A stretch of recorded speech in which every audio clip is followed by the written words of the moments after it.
अस्सलामुअलैकुम नाज़रीन, क्रिकेट की ताज़ा तरीन अपडेट हासिल करने के लिए मेरे चैनल को सब्सक्राइब कर लें।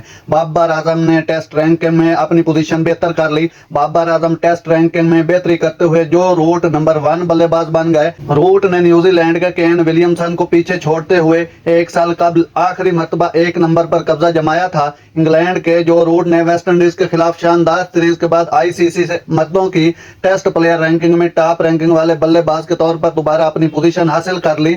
बर्मिंघम में आखिरी टेस्ट में एक अहम 87 समेत 3 मैचों में 291 रन के साथ रूट ने न्यूजीलैंड के केन विलियमसन को पीछे छोड़ते हुए एक साल कबल आखिरी मरतबा नंबर 1 पर कब्जा जमा लिया था।